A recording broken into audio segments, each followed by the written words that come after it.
What is up, everybody, and welcome to the channel. Today we're going to be taking a look at the Bandai anime heroes, and this is the awesome Roronoa Zoro from One Piece. I always have trouble saying that name for whatever reason, so we'll just go with Zoro for the rest of the review.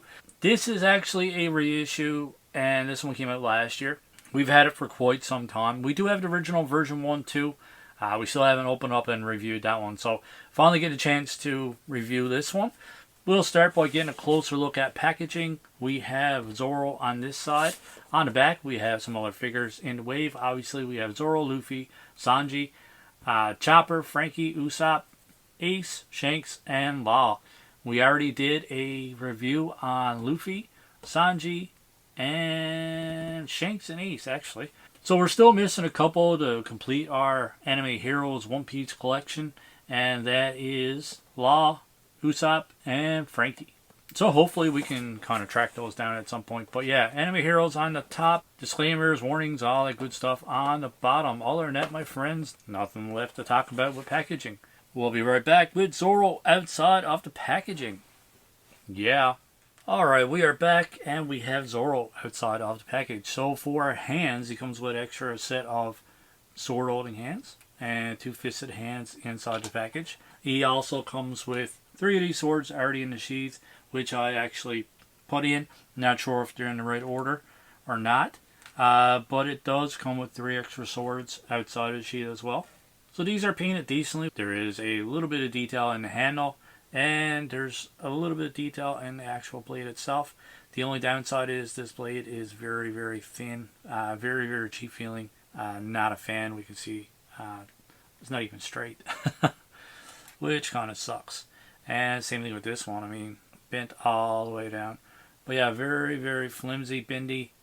No real detail in the blade of this one. A little bit of detail in the handle. And then we get down to his last sword, which we have the same design in the blade. There is a bit of detail in this handle as well.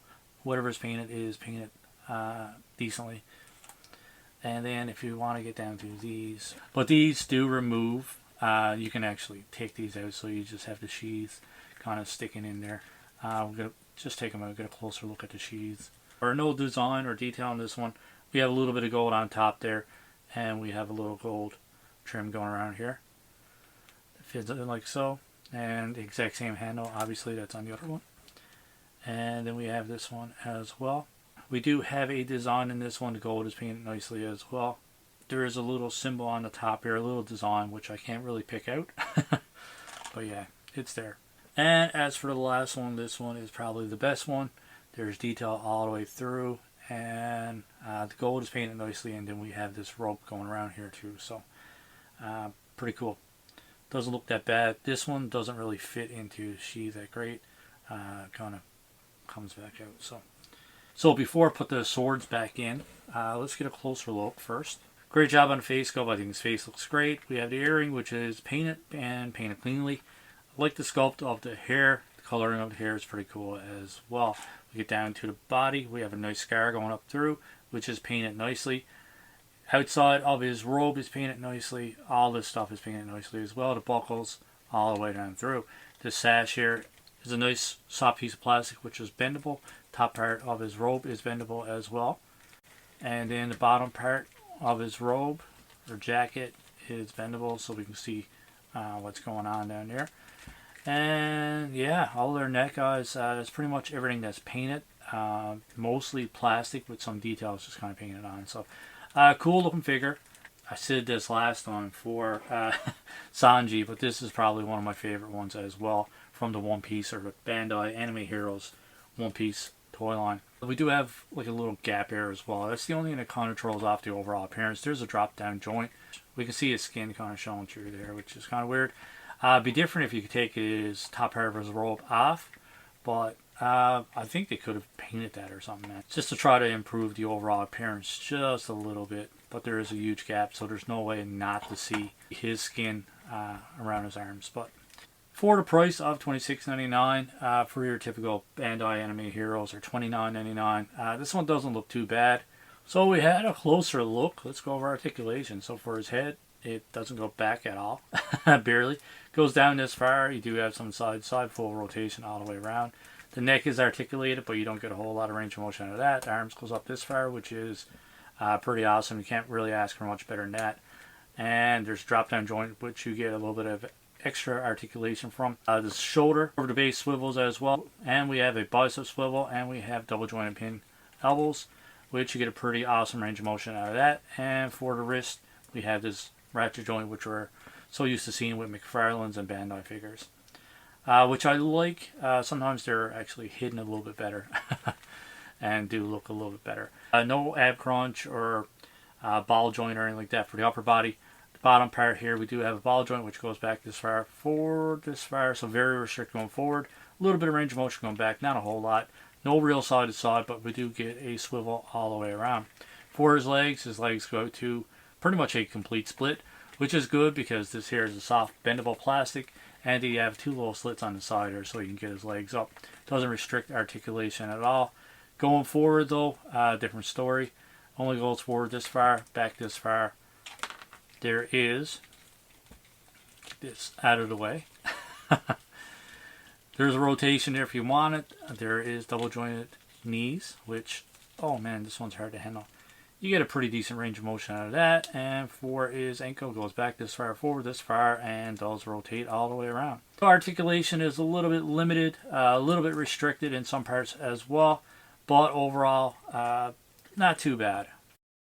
So let's kind of get his swords into place here once again. And this one comports down here. And this one, let's pop this one in here. I really don't like how these just kind of come out of place very easily. And we'll put this one right here. And we can kind of have his hands on the outskirts. Kind of put his hands on the outside of the swords. Let's see if I can get this one back in.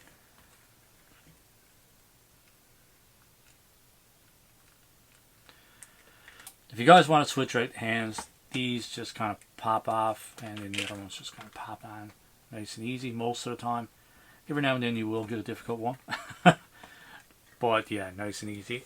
So let's do a couple side-by-side comparisons now that we covered articulation. So we have Luffy, which Zoro is a little bit taller. We have Shanks, and Shanks is quite a bit taller than Zoro. We have Sanji, which I just did a review on, and if you guys want to check that out, feel free to do so. And these are pretty much the same height. I think Zoro is just a smidge taller.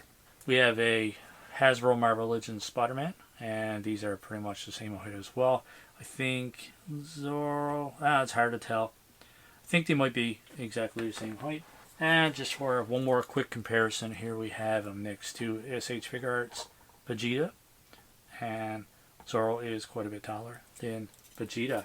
Alright guys, that's pretty much going to wrap up our unboxing and review of the Bandai Anime Heroes Zoro from One Piece, obviously. Overall, I'm going to give this one a 7 out of 10. Really digging the overall appearance. The articulation is somewhat limited, but I'm just not a fan of these swords. I mean, Zoro, these swords are kind of a big deal when it comes to Zoro, so at least put a bit of effort into his weapons. These are horrible, man. Some of the worst swords that I've ever seen. Very, very thin. Very, very sloppy and bendy, and yeah, gross. As for the sheaths, it's pretty good. I do like the option of having the sheathed sword and basically the loose sword as well. And then another thing that I like is the you can actually take the handles off, and you know what I'm saying. So yeah, paint apps are good. Like I previously mentioned, paint apps are good. Restricted articulation. The overall appearance is fantastic. Not digging the swords. So I think 7 out of 10 is a fitting score for this one. Let me know what you think in the comments below of this figure. What do you think of our score of 7 out of 10? And if you guys had to rate this one, what would you give it? If you liked the review, don't forget, hit that like button. And that subscribe button is there as well. As always, my friends, we hope you enjoyed this review, and we hope you enjoy the rest of your day. Keep collecting. Stay safe. Go buy some toys.